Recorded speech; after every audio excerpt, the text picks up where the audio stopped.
आदाब, आपके साथ में हूं आकिल रजा। कौशाम्बी के चैल विधानसभा में इस वक्त हम मौजूद हैं और लगातार हम यूपी विधानसभा चुनाव को कवर कर रहे हैं। यहां पर हम पहुंचे हैं, एआईएमआईएम के प्रत्याशी हैं मुहिब्बुल हक साहब। इन्हें प्रत्याशी बनाया है एआईएम ने। इनसे हम बात करेंगे तमाम सवालों के साथ कि किस तरह की तैयारियां इनकी चल रही हैं। सबसे पहले तो यही हम जानना चाहेंगे, बेहद करीब है चुनाव और ऐसे में अभी अभी दौरा भी हुआ है ओवैसी साहब की, यहाँ पर अभी रैली हुई है। किस तरह की तैयारियां चल रही हैं चुनाव की?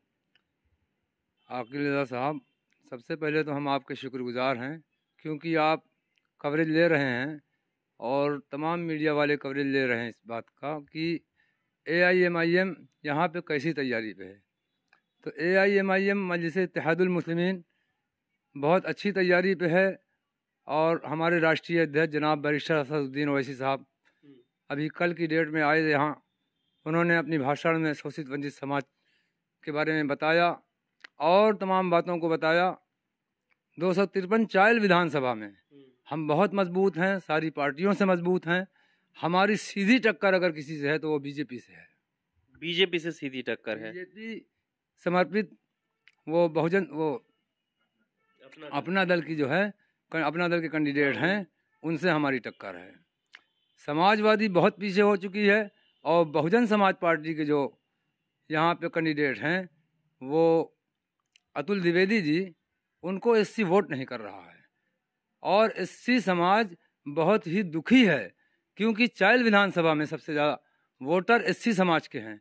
और बहन जी अगर सही फैसला लेती, अपने समाज को टिकट देती, तो हो सकता है कि एससी समाज का ही विधायक बन करके चाइल विधानसभा से जाता। अच्छा मुहिब्बुल साहब, ये इस सीट के जो आंकड़े हैं, आपकी जीत के क्या आंकड़े हैं? किस तरह के परसेंटेज है वोट का जो आप अपने आंकड़ों में गिनवा रहे हैं कि इस तरह से हमारी जीत पक्की है?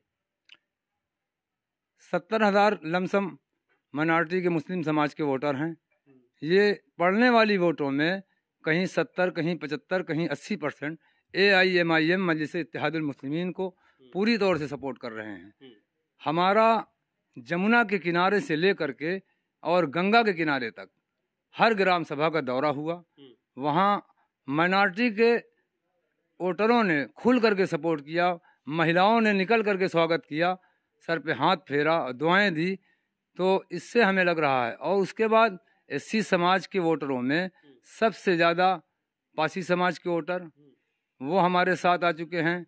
और जो रैदास और बाबा भीमराव अंबेडकर के मानने वाले, संविधान को मानने वाले, वो कहीं ना कहीं ये समाज जो है जनाब बैरिस्टर असदुद्दीन ओवैसी साहब को संविधान रक्षक के रूप में देख रहा है, इसलिए वो हमारे साथ ज़्यादा तादाद में आ चुके हैं। उनकी भी वोट हमको ज़्यादा तादाद में मिल रही है। ये दोनों समाज के वोट मिल करके हमारी जीत लंबी पैमाने पे होगी। क्योंकि आपकी पार्टी का नारा है जय भीम जय मीम, ये नारा जनता में कितना कारगर साबित हो रहा है? जय भीम नारा इसलिए बैरिस्टर साहब दे रहे हैं कि भीमराव अंबेडकर, डॉक्टर भीमराव अंबेडकर साहब ने संविधान बनाया और हर एक को एक वोट देने का अधिकार दिया। शोषित वंचित समाज, दलित समाज, माइनॉरिटी समाज, क्योंकि आज़ादी से पहले ये अधिकार सबको नहीं था।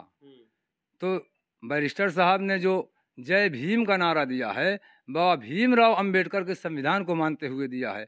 और जय मीम का नारा जो दिया है, मुसलमानों के साथ जो आज तक नाइंसाफ़ी हुई, जैसे सच्चर कमेटी की रिपोर्ट, कुंतु कमेटी की रिपोर्ट, ये सब जजेस ने पूरे भारत का सर्वे करके रिपोर्ट लगाया कि अगर भारत के अंदर सबसे बिछड़ा हुआ कोई है और दलित समाज से भी बिछड़ा हुआ है तो वो माइनॉरिटी के मुस्लिम समाज के लोग हैं।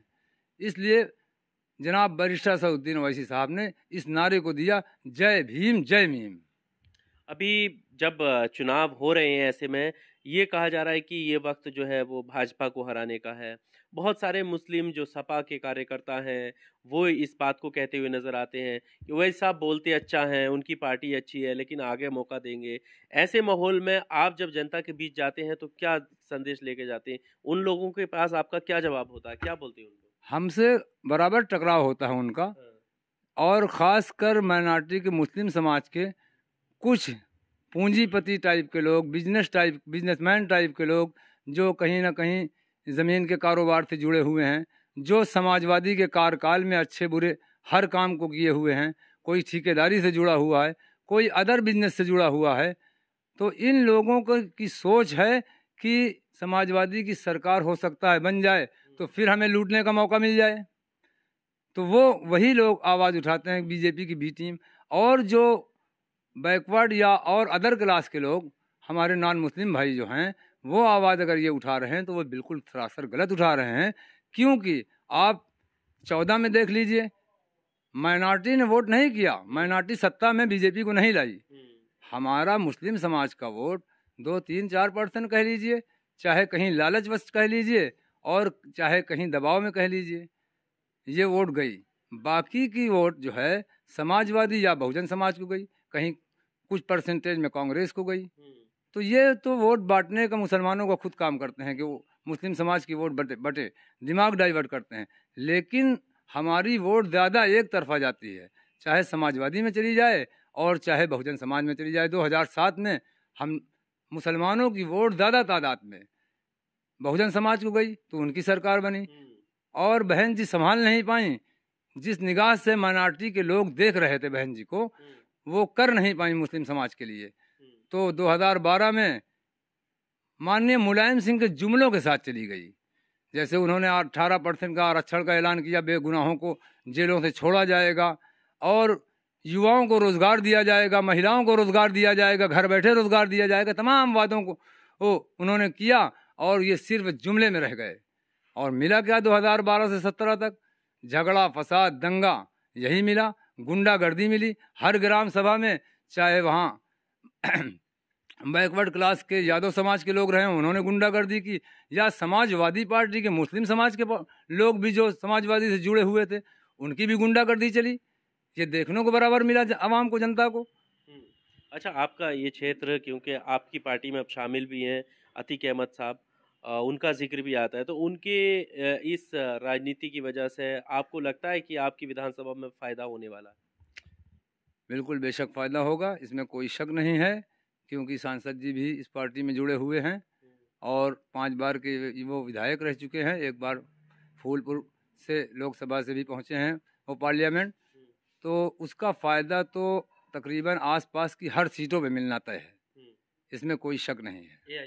AIM को अच्छा, यहाँ पर भी जो है वोट प्रतिशत बढ़ेगा उनकी वजह से। दक्षिणी में आप देख लीजिए जाकर के, मुस्लिम समाज का जितना वोटर है और जो भी सांसद जी के मानने जानने वाले हैं, सब फरहान भाई को सपोर्ट कर रहे हैं। बहुत अच्छी लीड देंगे वो इंशाल्लाह। अच्छा, ऐसे में अगर यहाँ पर जब चुनाव में आप जा रहे हैं तो आपके क्या मुद्दे होंगे? क्यों आपको वोट दे? जब आप डायरेक्ट मिलते हैं लोगों से तो उनके साथ किन मुद्दों के साथ जाते हैं कि इन पर काम होगा जो नहीं हुआ है अब तक? देखिए, कौशाम्बी जो है लगातार बिछड़ा रहा है। कौशाम्बी में कोई ऐसी लीडरशिप नहीं पैदा हुई जो अधिकारियों की आंख में आंख डाल करके बात करता, चाहे जिस पार्टी का लीडर रहा हो। अभी बीजेपी के कार्यकाल में संजय गुप्ता जी थे, उन्होंने अपने दबाव में हर काम को लिया। और आज जो है कौशाम्बी और ख़ासकर 253 चायल विधानसभा का वोटर बहुत ही सोच में पड़ा हुआ है कि हम जिसको ही बनाते हैं वो हमको ठग लेता है। और हमारा जो पारिवारिक मामला है वो बहुत ही अच्छा है। 5 पीढ़ियों के अंदर में, 1-2 पीढ़ी नहीं, 5 पीढ़ियों के अंदर में हमारे यहाँ थाने में कोई FIR आपको नहीं मिलेगी। किसी को एक थप्पड़ मारना नहीं, किसी से लड़ाई झगड़ा नहीं। हमारे पिताजी मौलवी मकबूल उद्दीन ये बहुत ही सामाजिक आदमी थे। हाँ, और यूपी के 25 जिलों में प्रभाव रखने वाले थे। जब उनका 2011-19 जनवरी को इंतकाल हुआ, डेथ हुई, तो उनके इंतकाल में उनकी मिट्टी में यूपी के 25 ज़िलों के लोग थे। पूरी GT रोड भरी हुई थी, पूरा ग्राम सभा भरा हुआ था और बहुत ही तकवा परहेजगार थे वो। तो उस नज़रिए से लोग भी हमको बहुत चाह रहे हैं। और उनके बाद उनके कामों को हमने संभाला।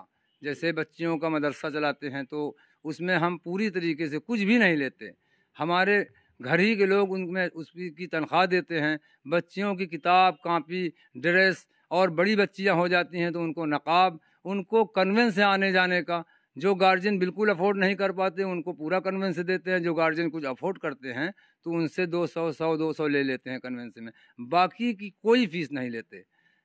और गांव में मदरसा चल रहा है बच्चों का, उसको गांव वाले 70% गांव वाले ही अपना चंदा करके देते हैं और कुछ मिला करके उसका भी हम लोग पूरा करते हैं। क्षेत्र में जितनी मसाजिद बनी, जैसे बेगम बाज़ार बहुत बड़ी मस्जिद बनी, इसमें भी हमारे वालिद साहब का बहुत बड़ा योगदान रहा है। और ग्राम सभा के अंदर एक फ़ातिमी मस्जिद बनी। आपकी जहाँ हमारा ये मकान है इस पे ये आयशा मस्जिद बनी, इसमें उन्होंने कोई चंदा नहीं लिया और अपनी पैतृक आराजी भी इसको बनवाया। तो सामाजिक काम उन्होंने बहुत किए और हर समाज के लिए किए। कोई भी समाज का आदमी आता था तो उसको कभी खाली नहीं जाने देते थे। यहाँ तक कि यहाँ जो कुंभ मेला लगता है उसमें भी जो साधु संत भंडारा के लिए आते थे तो सबसे ज़्यादा उनको गल्ला देते थे। पूरे ग्राम सभा में जितने लोग देते थे तो उतना वो अकेले देते थे हमारे वालिद मोहतरम।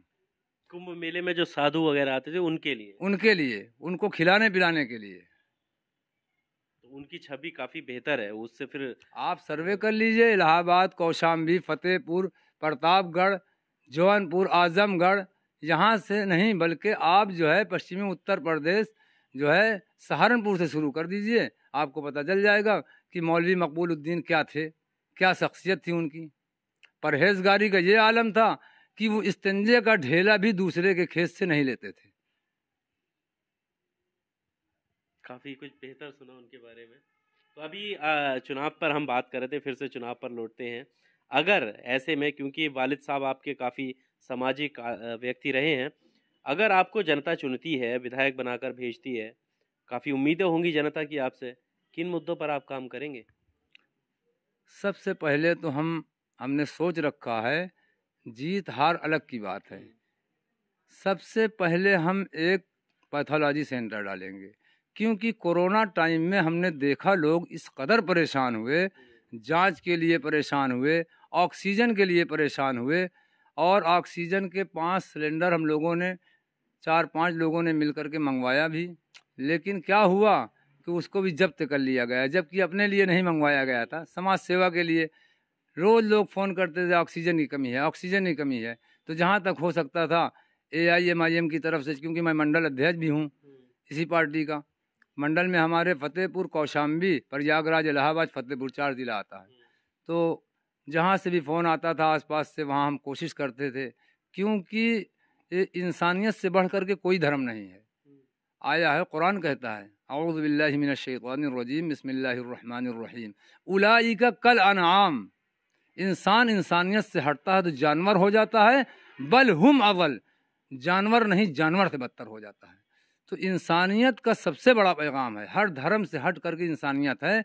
इसलिए तो बीमारों को, लाचारों को, बेसहाराओं को हम बराबर सहारा देते रहे। हमारे घर से, हमारे ख़ानदान से ये चीज़ हमेशा चली है।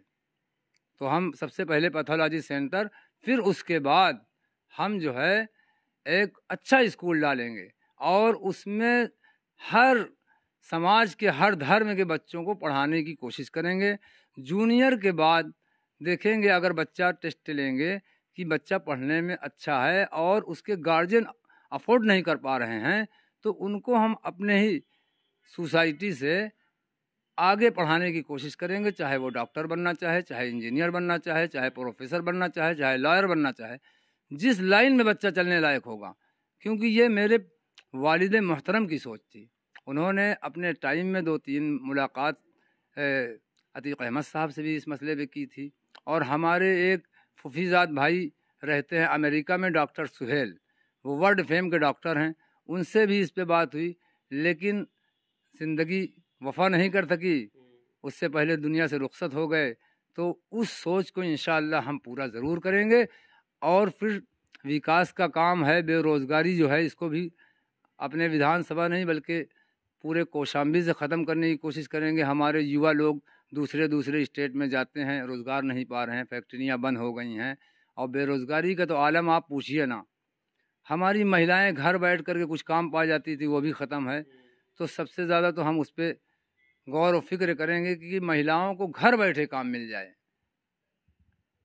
चलिए, तो हमारी शुभकामनाएं आपके साथ कि आप जीतकर विधायक बने। और इन्होंने जिस तरीके से मुद्दे रखे हैं, आपको क्या लगता है तमाम मुद्दे इन्होंने अपने क्षेत्र के गिनवाए, किन उम्मीदों के साथ ये चुनावी मैदान में आए, इस पर बात करी। आपको क्या लगता है? आप भी अपनी राय कमेंट बॉक्स में ज़रूर दीजिए। अल्फराज के साथ आकिल रज़ा की रिपोर्ट, कौशाम्बी।